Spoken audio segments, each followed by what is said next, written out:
Hello, everybody. It's Stephen for the Idiot Quilter, and this is something you have not seen on my channel for a moment or two. I have an interview. Yes, it's been a while since I've done an interview, but I had to interview this gentleman because you all know that I'm having a retreat in April, and some of my subscribers recommended you to me, so I checked out your channel and I thought, well, let's take a chance. Maybe you could be a guest speaker, but I know you've got other commitments and things like that. But I thought I was not going to let this opportunity go untouched. I thought, good thing for an interview. So, everybody, this is Brian Parks, and Brian has a YouTube channel, and we'll be talking about the YouTube channel a little bit later. And there'll be all his social connections will be down in the show notes for this today. So, we'll hold off on all of that stuff until we get there. But let's jump right into this is Brian Parks. And Brian, where are you located? Well, like you said, I'm Brian Parks from Parks Crafty Creations, and I am located in beautiful sunny Florida in the US. Okay. And I imagine you were telling me before we went to air here that you're having a bit of a cold snap in Florida. And I laugh because I'm Canadian. So, Yeah, right. Today we're in the like low 50s. So, yeah, uh, pretty chilly for us Floridians. that's shorts and sandals for us. Believe me, we'd be out right on the front lawn trying to, with our little visors, trying to get the rays at that point. But when you live in a country that only has summer for like 2 weeks out of the year. So, but anyways, enough about the cold. Everybody's put up with that all over the North America. So let's jump right in. Um, how long have you been creating, being a creative, as I call it, and sewing? Sewing since about 2017. Oh, So I'm still kind of new. But I learn fast, and when I get into something, I really dive into it. I really get into it and just try to learn as much as I can. Um, s- as far as creating in general, I mean, that's something I've kind of been doing all my life. My mom, growing up, she was always into crafts and things like that. So I was always doing some sort of art project or craft project. So it just kind of came naturally. And even going into college, my degrees were in design. right. So you come by it naturally, of course. So how did you get started then into the quilting aspect of it? Now, you said you started in about 2017. That's about the time when I got started too. But what pulled you into it?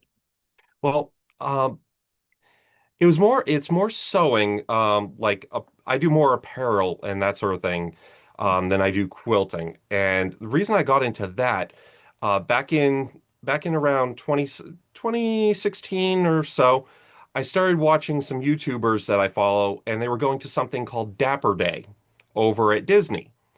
And if you're not familiar with that, basically it happens twice a year, once in the spring and once in the fall. And everybody gets together and they dress to the nines. Hmm. So guys will be in like three-piece suits, the ladies will be in these beautiful dresses, and everybody will go to the parks dressed like this.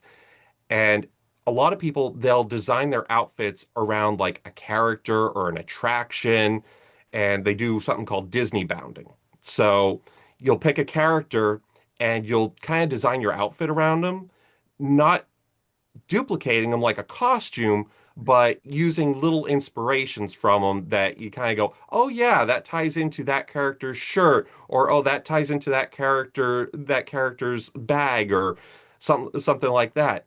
And I was watching it, I'm going, that looks like a lot of fun. I want to do this. So I was like, okay, I'm gonna let me pick a character, and I ended up choosing Nick Wilde from Zootopia. Right. So okay, no problem. Khaki slacks, easy. Paprika shirt, okay, a little bit more difficult, but found that on Amazon, so that goes with the fur color. Now I needed something to go with his green Hawaiian shirt, and that's where it really threw me the curveball because I looked everywhere online and I could not find anything even close to what I needed. So I ended up having to go to Joann's and I started looking around at raw fabrics, and they had some things that were kind of sort of close. So I was like, Mom, Dad, because they were doing quilting with a club at the time. I was Hmm. like, you got to teach me how to make a vest. And I just kind of dove headfirst in, and that's kind of what got me into the whole thing. And it just happened that I was pretty decent at it. And from there, it just kind of grew and expanded. And they're like, "Hey, Brian, would you like to learn how to do this?" Yeah, sure, why not? And that's it. That was kind of the start of it. Yeah, I can see that. Now, you just mentioned, and my next question was, did anyone in your family influence you? But you said your mom and dad were both quilters, or are both Yeah, quilters? yeah. Well, yeah. My dad, God rest his soul. Oh, We lost him about 5 years ago. oh, sorry. Um, uh, but yeah, my mom still does quilting. And they were both doing it at the time. So that's kind of what got me sort of started and really gave me someplace to reference and start out at. Right. And was there anybody else in do you have any siblings that do get into sewing, or did you have grandparents that were into it, or My grandparents, no, I believe my mom said that my great grandmother, no? she used to sew, but I never met her. I don't have any siblings. I'm an only child. Hmm. Okay. So no competition there with anything you make. It's going to be your family's favorite on that. Well, that's really interesting that both your parents were quilters with it. That's a trend I have seen lately where couples are, husband-wife teams. I know several people where the wife pieces and the husband long arms with that. And actually, I'm trying to get my husband to do the long arming now because my husband's a garment sewer. He doesn't like quilting, but he does garments. My shirt he's made. He makes all my clothes, and that kind of stuff. But he does mention an interest in long arming, and I have a long arm machine. So, and quite to be quite honest, I'd rather piece than long arm. But anyways, it's more and more I see this couples thing, but with your parents, they come from a generation where that would be a little like not so unusual for your mom, but maybe for your dad, Mhm. But of course, the whole thing with males in the whole sewing world now and the quilting world and everything, I mean, no big deal. Lots of us out there, we've brought it out of the closet, so we can do this if we want to, and we're damn good at it. So let's talk about your creations to date. Do you have a favorite creation? And if so, why? I do. Actually, it was actually one of the earlier creations that I did. Speaking of Zootopia, I was a huge fan of the first movie because I was really able to connect with Nick. The scene where he's explaining about how he was bullied, that really tied into my childhood. I was bullied relentlessly growing up. So I was really able to empathize with that character in that sense. But they didn't really put out any merchandise or anything for the first movie. There was very slim pickings. So I was like, I want to make a character hat. Hmm. So I went to the source of all things all things creative, YouTube, Right. and I found a channel that showed how to make a baseball hat from scratch and ended up, Oh, wow. yep.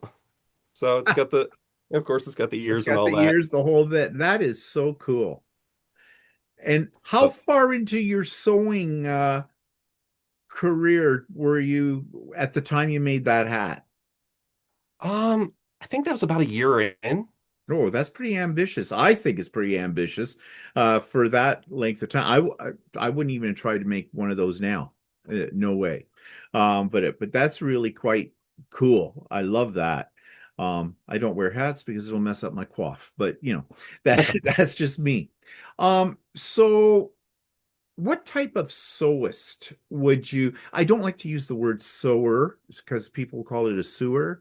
And I have noticed there's a lot of people like that. And I think the term now is sewist.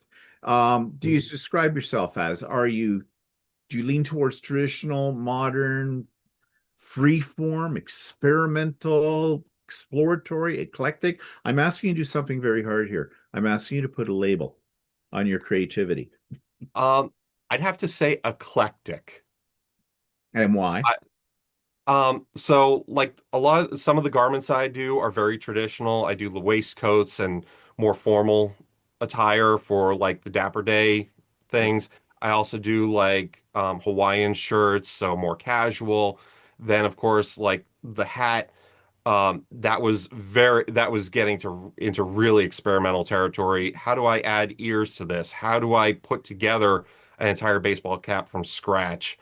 I'll look at something and go, well, I like that, but I want to try something different. I want to put my own twist on this.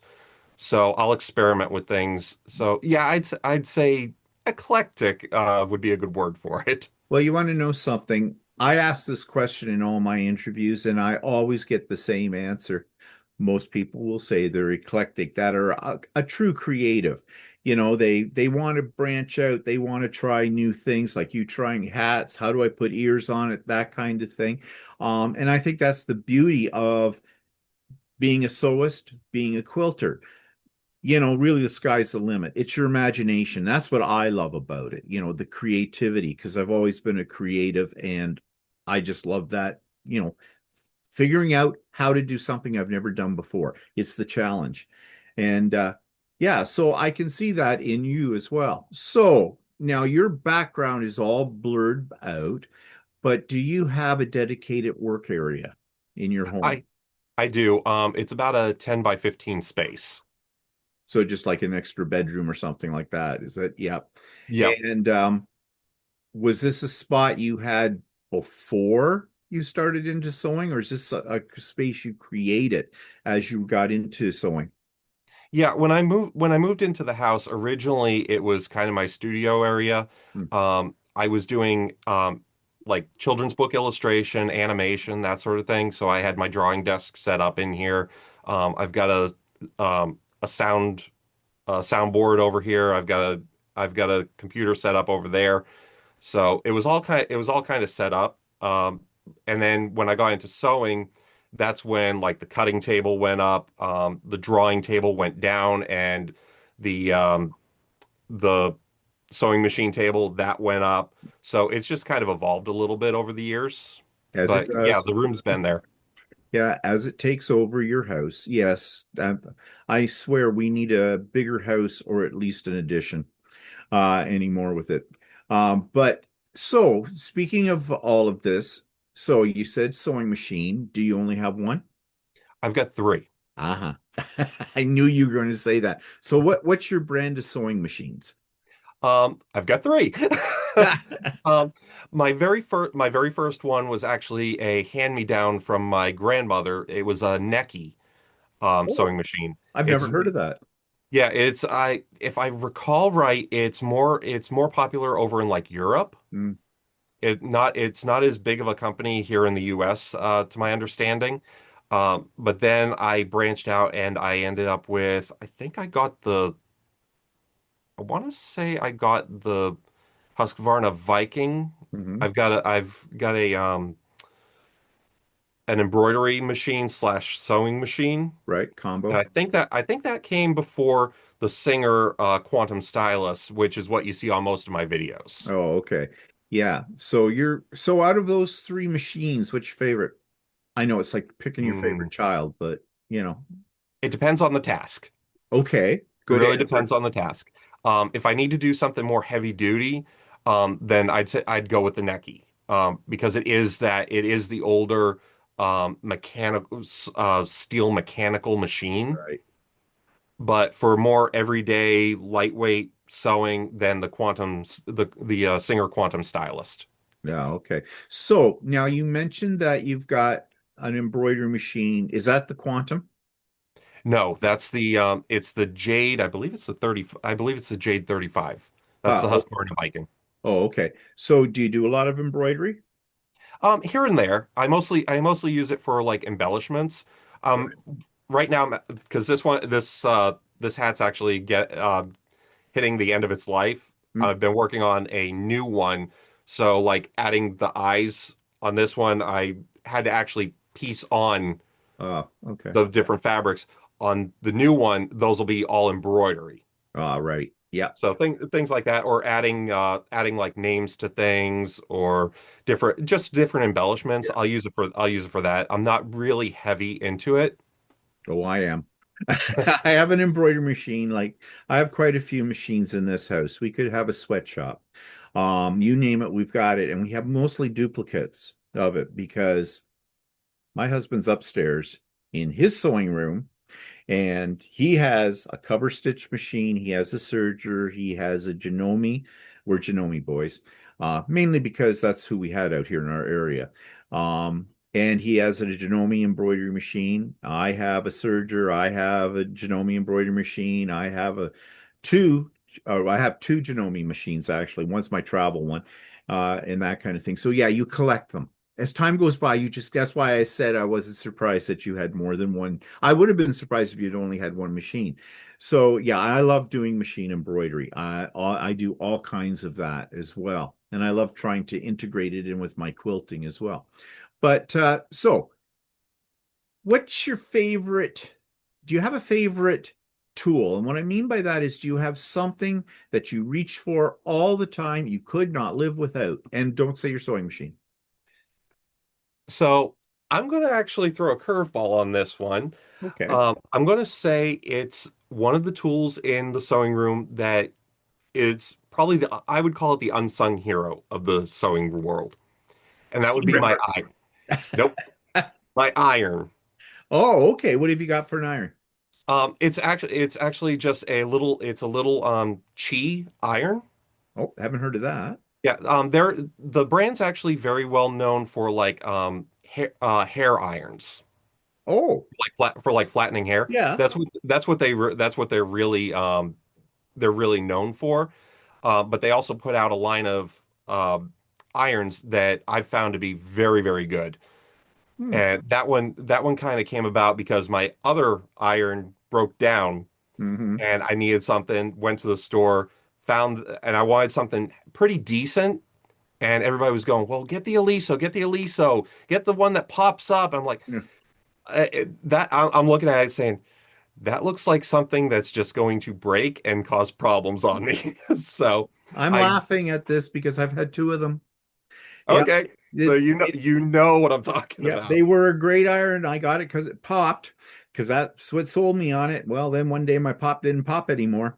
And anyways, I don't have those ones anymore. I totally different brand now. But yeah, so the Chia, I've never heard of those, but that's not uncommon for us in Canada. The number of brands we have to choose from are much smaller than what you have in the States for things. So, yeah.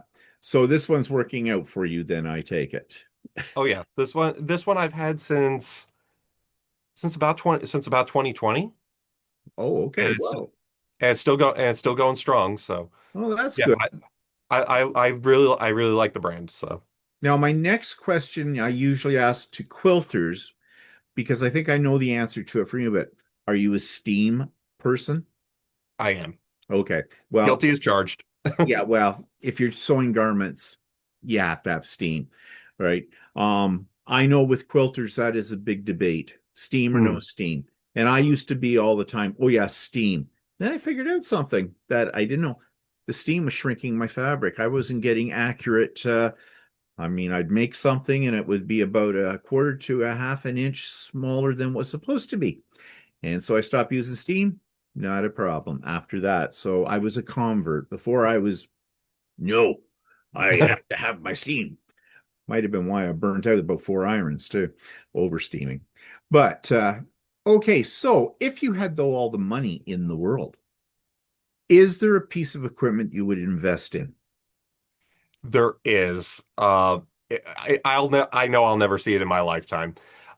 So years ago, I got to take a tour backstage over at Disney, and part of that tour was going behind the scenes at their costuming department.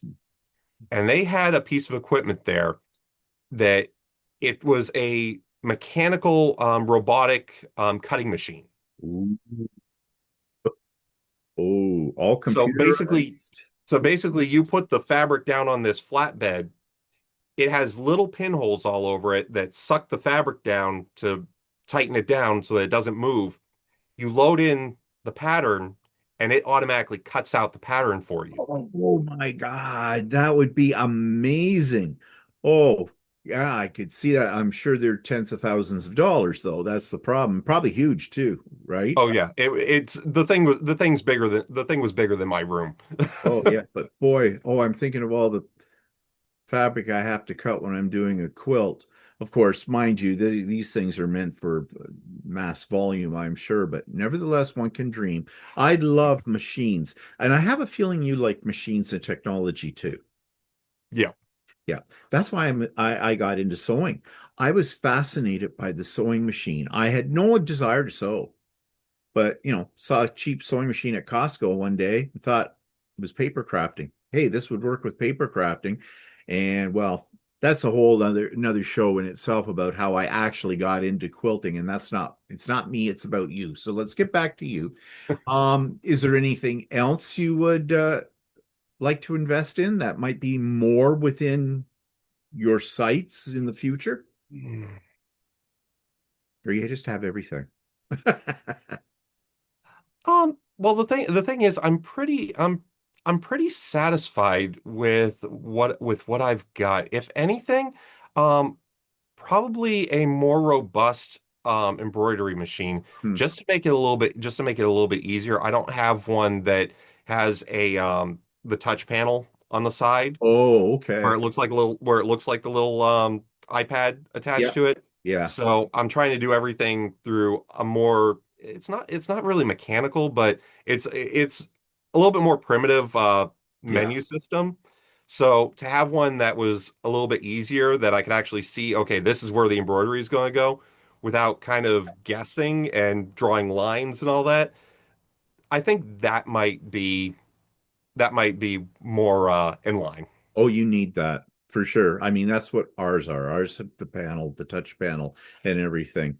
Highly recommended Janome 550E, but not sponsored, not sponsored. I would be willing to be sponsored, but they never approach me. Not big enough for that, I guess. But yeah, that it is nice to have the touch panel on them and the things you can do with it. As I said, definitely an embroidery enthusiast. Okay, so let's change your topic a little bit and talk about sewing with other people. Have you ever belonged to like an in-person group or a design team or an online group that you've been involved with and doing different projects or things like that? So I think the closest thing that I could come to with that would be the Dapper Darlings over on Facebook. Right. They're a Dapper Day group um, that we all get together and do different themes for our outfits. Everybody kind of makes their outfits on their own. By the way, shout out to Marina if she's watching out there.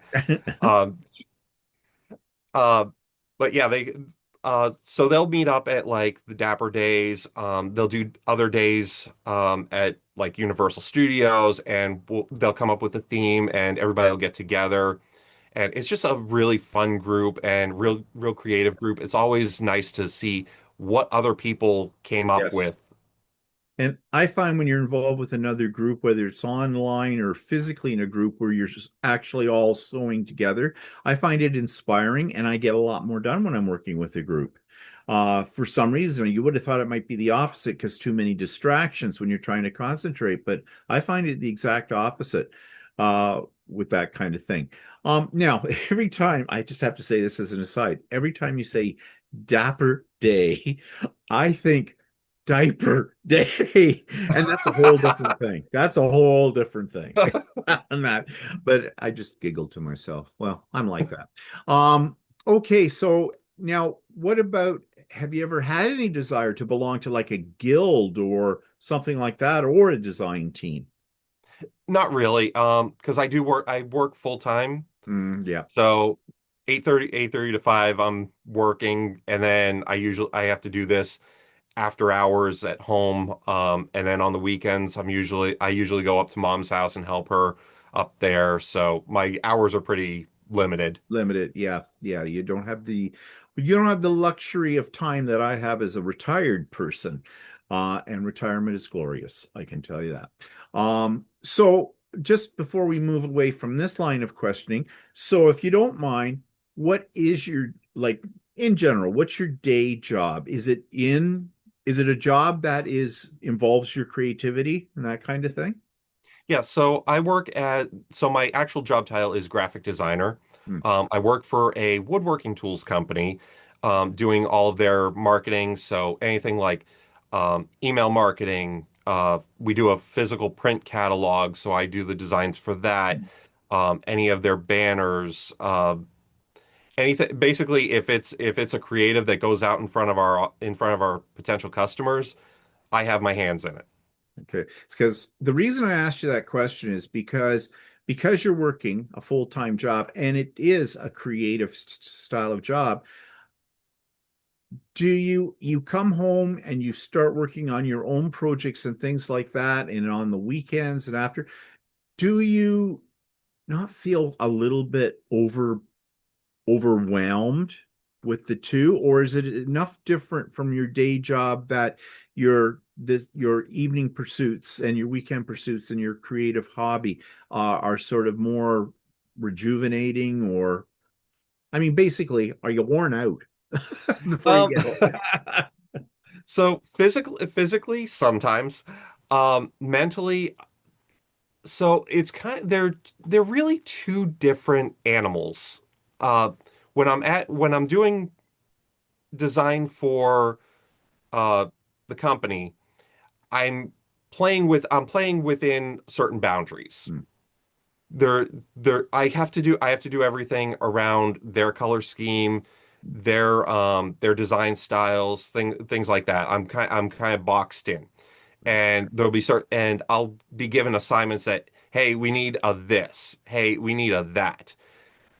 With my own things, I'm free to do what I want to do. Right, I'm not playing in those boundaries anymore. I can kick down the door and say, okay, today I feel like making this, or I feel like producing that, right. and I don't have to answer to anybody other than myself.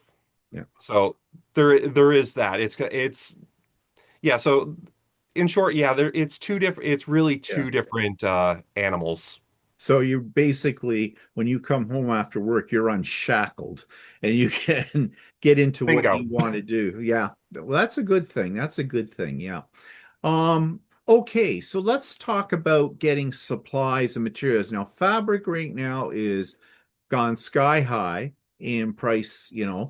Do you like to go into an actual physical store to pick out your fabric? Because I know there are some people who like to feel the fabric, so they don't want to buy it online because they can't feel it.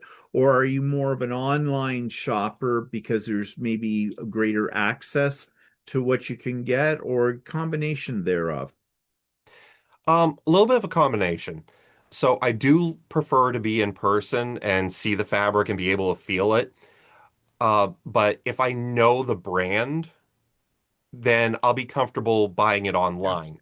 A lot of what I buy has to do with price as well, Hmm. because I do have like an Etsy shop. So if I'm making something for that, I have to be very price conscious of what I'm spending and what I'm charging, just to make sure that what I am selling remains profitable. Uh, Right. I can't be going into the red trying to sell something because, well, I got this, but it cost me $20 a yard. Yeah. Yeah, I know exactly. And it's not getting any cheaper. No. That's the problem with it all. So let me say then, when you go into a store, do you have you ever run into any kind of hesitation amongst the staff about because you're a guy? No, I do get some.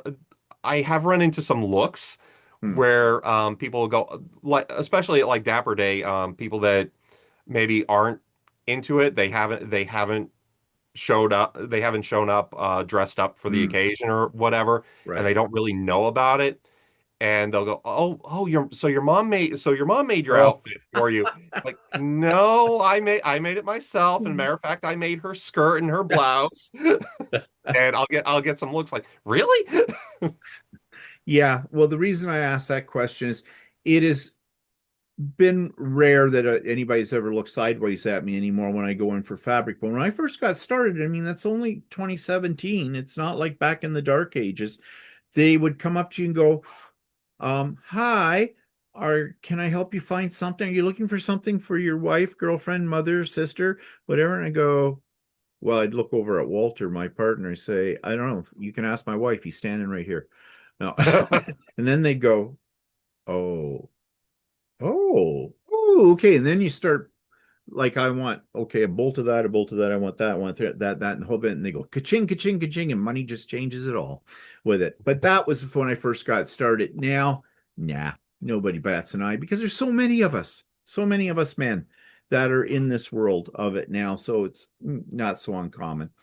Um, all right. So you were talking earlier that you went, like many of us have, to the University of YouTube to figure out how to do this, that, and the other thing. So have you ever, do you have any favorite experts you go to online or sources of information assistance um, when you're stumped? Yeah, so when I was first starting out, now I just kind of if I get stumped, I just kind of broad reach out there and kind of comb through it a little bit more. But when I first started out, a lot of my information came from a gentleman called Rob Appel. Yes, I know He who used you to mean. back when he was doing the man sewing channel. Yes, yes. So, and I always got a kick out of that. Always enjoyed watching him. I believe he's moved on to a couple of different channels at Yeah, this he point. keeps changing around. It's hard to keep up with him. Yeah. And actually, my very first YouTube channel that I ended up following was for that vest that I was telling you about. Yes. Because yeah, I went to my folks and said, "Hey, I need you to teach me how to do a vest," and they kind of looked at me and went, "We don't know how to make a vest." We do quilting. We don't do that. So I ended up having to look up online, and there was a channel called Professor Pincushion. I know what you're talking about. Yes. Yep. And she actually had a wonderful sew along video on that. So I was able to kind of follow along, learn about the patterns, learn how to do the collar and Yeah. that sort of thing from there. Yeah. University of YouTube is a wonderful thing. Now, speaking of that, though, with the recent talk about AI, have you ever tried to use AI to help you design something? Asking for a Um, friend. um, well, for graphic design, yes. And actually for my writing, yes. But that's the writing is more for like SEO, Right. for search engine optimization. You know how it is. Yeah. You can make the greatest video in the world. If you can't get the algorithm to push you out, Right. nobody sees it. Sees it. Yeah. But then, yeah, so for like the thumbnails, I'll ask it, give me a recommendation for a highly clickable thumbnail, and it'll throw something at me, and I'll kind of study it and go, okay, well, I'll change. I want to change this, or I want to change that, and I'll do things like that with it. Right. Um, a lot of what I use AI for in the design world is actually in Photoshop. Hmm. So like taking elements out or adding elements in, just to kind of help clean up images, Right. things like that. There's things that would normally have taken me hours back in the day that I can do in literally 2 seconds flat. Yeah.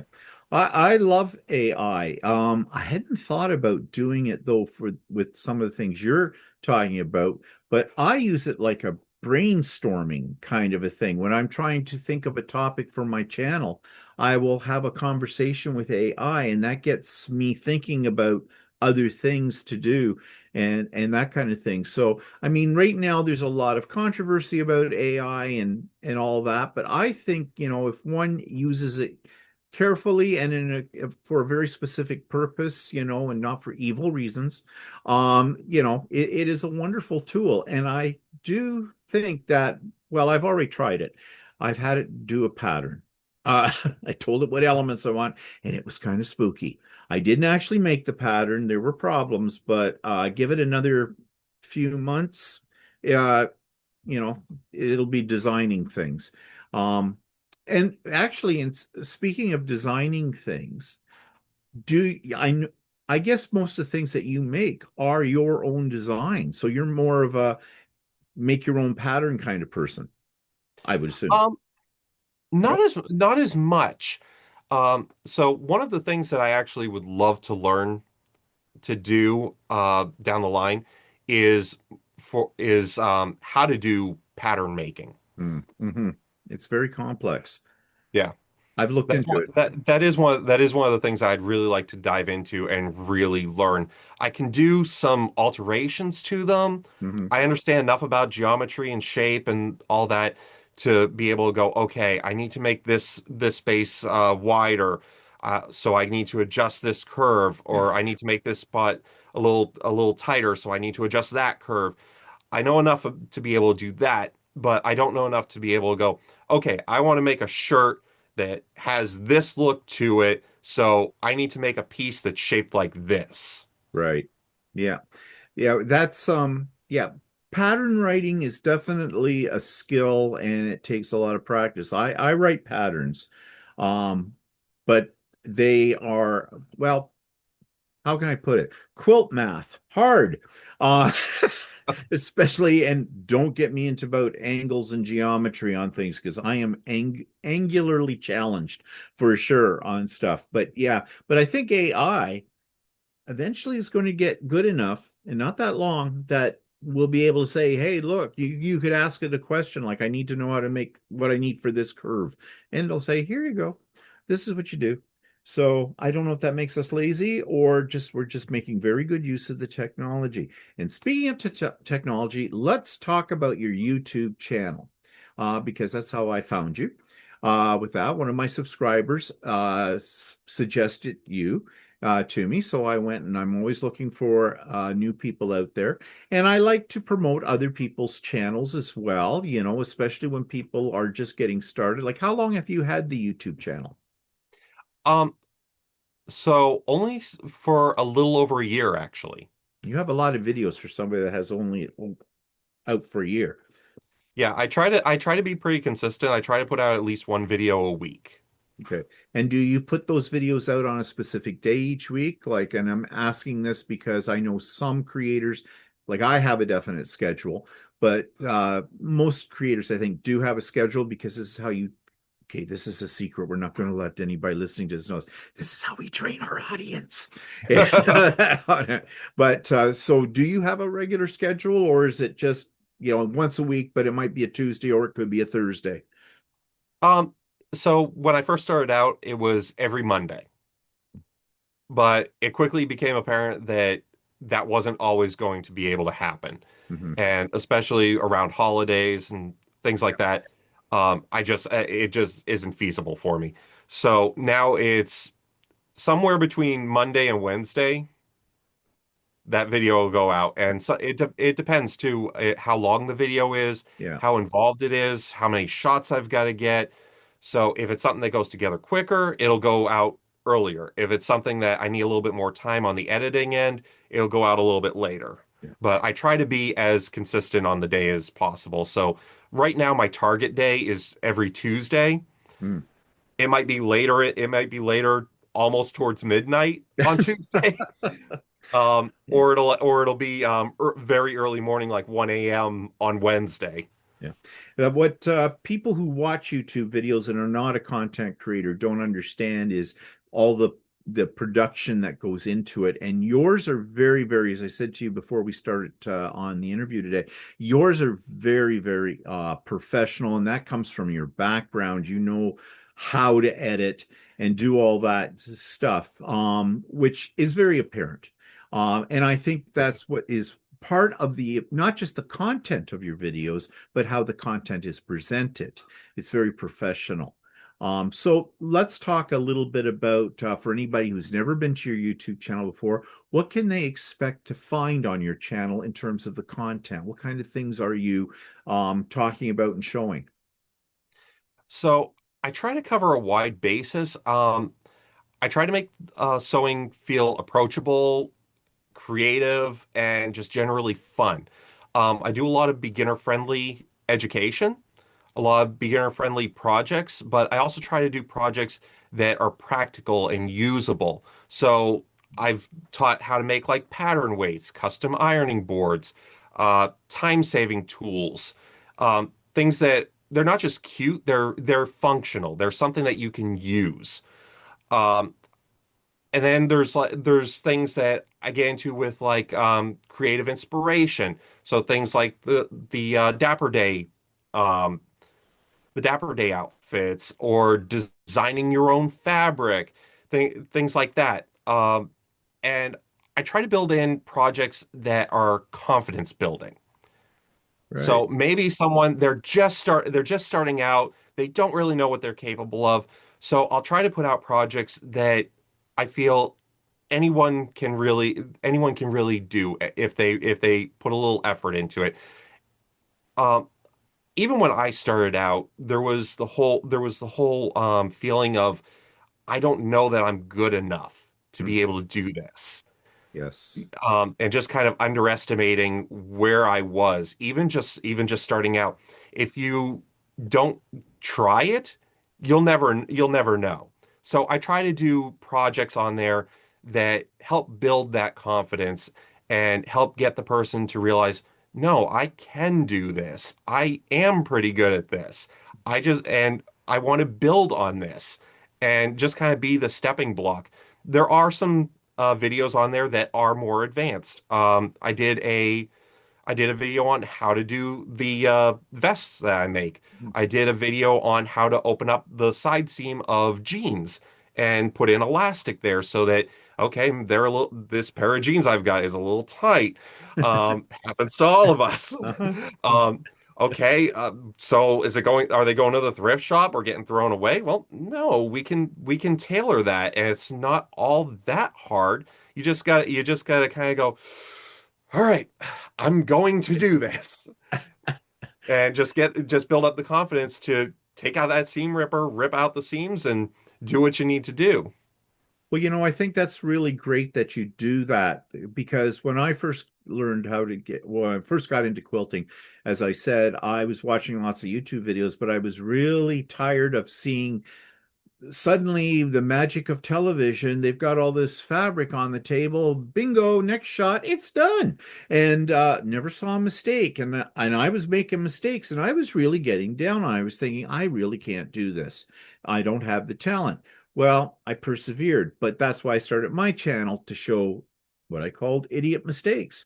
Uh, for it all. So yeah, the same thing is what you're doing, building the confidence. And I think that's great because that's why a lot of people don't get into sewing. They think it's something, well, I can never do that. But obviously you are showing people, yes, you can. Yes, you Yeah. can. You know, And when I started out, there was a lot of projects. When I first said I want to make a shirt, I was told, "Oh, that's hard, Brian. Are you sure you want to try this? That's really difficult." Well, I'll never know if I don't try it. exactly. So I bought the fabric, I bought the pattern, and I gave it a shot, and it wasn't as bad as people made it out to be. When I tried doing a collar, oh, you're doing a collar? Ooh, are you sure? Ooh, okay. Well, I went at it. I gave it a try, and okay, well. it's a learning process. Yeah, it is a learning process and it doesn't happen just overnight. You have to have patience. But it's Mhm. nice to know that you are putting up a resource that shows people, yes, you can, one step at a time. And that's what I like about your videos. Your instructions in them are very clear, they're very logical. You just move through them step by step, and you are going to be successful with it. And that's what people need, I really think, when they get into this. Um, the other thing too that I like about your videos on there is you deal with other topics that are related to sewing, but are things that we need to know. Like I think you had one about needles Yeah. and thread and that. I watched that one, and that is I mean, that's very basic, but it's not very basic. I have met many people that have no idea. Their thread keeps breaking and they think, oh, well, that's their machine or it's that. Well, no, you've got, and you explained it in your video. You got to have the right thread for the right machine for this. And that's pretty elementary, but a lot of people don't know that because a lot of people buy their machines online now and they don't have a resource to go to. So there's a lot of resources on your channel that I think people are going to find, even if they're experienced sewers, I think they're going to find them um, of interest. And we sometimes forget things that we learned at the beginning, and it's good to have a refresher.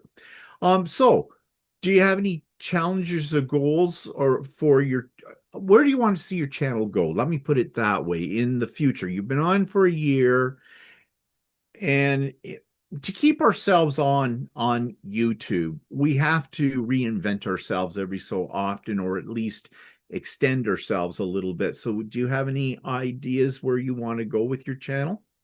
Well, ultimately, I want to be able to make this my full-time job. Hmm. I So part of my job where I'm at as the graphic designer, they also have a YouTube channel Hmm. because we have to show and demonstrate the woodworking tools and Oh, really and show them. And I was doing the videos for them, and I kind of sat back and went, why am I spinning my wheels making somebody else rich? right. So ultimately, I would love to be able to make it so that this channel can become my full-time job so that I can focus on this and put out more Right. videos every week. Yeah. Well, That's really that's where I want to go with this. Well, I think that's a very admirable goal, and I hope you get there with it. So, um, now let's extend out a little further. And so, do you have any challenges or goals for the future in terms of projects you might like to do beyond the YouTube channel? You were talking about you come home and you're unleashed kind of a thing from your job. Now that time is yours, the creativity is yours. So, got something coming up or down the road that you want to tackle?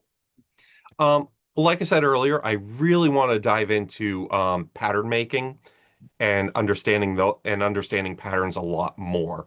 I think that's really where my weak spot is. Uh, the college that I went to, it was a design school, so I went through their web design course and their computer animation course, but they also had a degree in fashion design. Hmm. So I saw what was involved with that and the different courses that their fashion design department was teaching, and there was a lot to do with pattern making and how to adjust patterns, how to write your own patterns. So I know there's a lot to be learned there, and I haven't even scratched the surface of it. No. Yeah, I've always thought fashion design would be really fascinating, but I don't do garments. So I have made one. I have done a shirt under the guidance of my husband with that. And what I did discover about that was, yes, I could do this. Two, I have him. I don't need to do it. He can do it for me. I would rather do a quilt or design a quilt too. Okay, so do you have any advice for anyone who may just be getting started in this? And I'm going to call it an art form because it is an art form, Mhm. into sewing and that kind of thing. What would be your advice to them? Um, I think I've got advice for both beginner and advanced. Oh, good.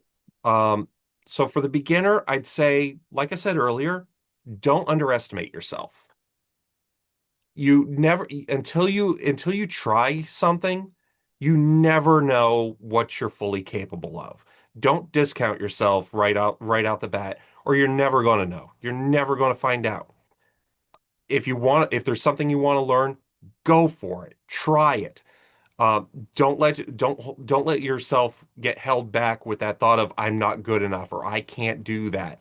Um, I can't is a dirty word as far as I'm concerned. Um, and for the more advanced SOAS, I would have to say, um, stay humble and stay learning. Hmm. I think that's Every good advice.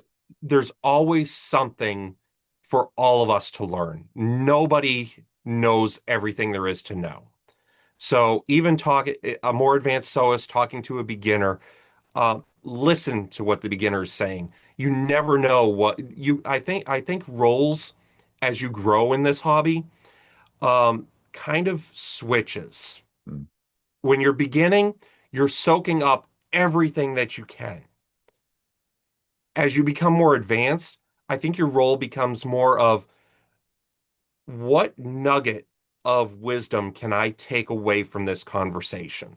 What's the one thing that I didn't know?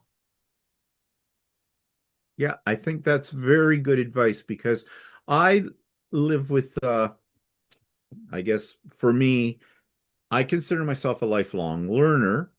And what I mean by that is if a day goes by that I haven't learned one thing new, and it doesn't have to be earth-shattering, it could be something very minor, then you know you're still alive, you're still got your brain with you. And as you grow older too, you got to keep your brain going, or, what's the alternative to all of Yep. that? And we know what the alternative is. And I'm not ready for that. I'm not ready to be, Yeah. eating soft food and having someone push me around, kind of a deal. But anyways, I think what the advice you've given at both those levels is very, very good, um, too. And I want to say that on the advanced part, I have seen too many people on YouTube who, they know everything, if you know what I mean. Mhm. And that comes across in their attitude. And I don't trust those kind of people. I don't trust people who know everything. Yeah, Because, yeah, if you don't keep an open mind, I think if you don't keep an open mind and keep in mind that you don't know everything, there's always somebody out there that knows a little bit more than you. yeah, At that point, you're not going to progress. You're not going to get any better. yeah. Just suck all the knowledge out of all those other people you can get. Take the little, what's left of them, cast it aside, find another one. You know, Well, okay, enough about that. Starting to sound like a horror movie. About body snatcher. I don't know. But anyways, so is there I want to thank you for coming on here. I've enjoyed our time together. I've enjoyed talking to you and getting inside your brain, so to speak, and everything. And I wish you all the best of luck with everything you're going to do. And I know you're going to be a success at it because you have the right attitude for it, at least I think, in my opinion. But before we cut off here, any parting words on your part, anything you'd like to say further? Um, have fun, keep an open mind, keep learning, and just have fun. Yeah, I think that's the thing. If as long as you're having fun, then yeah, it's worth doing it. It's when you stop having fun, find something different because life's too short. We have to have fun. Well, thank you again for this, Brian. And I am going to put all your social links and everything in the show notes below so people can check out your YouTube channel. You said you have an Etsy shop as well, Mhm. so they can check that out too. And is there any other social links that I should put Um, there? I have a Facebook page and I have Instagram. Okay, great. I'll get all that information from you when we go off the air and that, and I'll put that all into the show notes so people can get a hold of you. Well, again, thank you so much for your time. I've enjoyed it a great deal, and don't go too far away. So I hope everybody out there has enjoyed the interview, and you do check out Brian's YouTube channel because you won't be disappointed. And we'll see everybody at another time. Bye, everybody.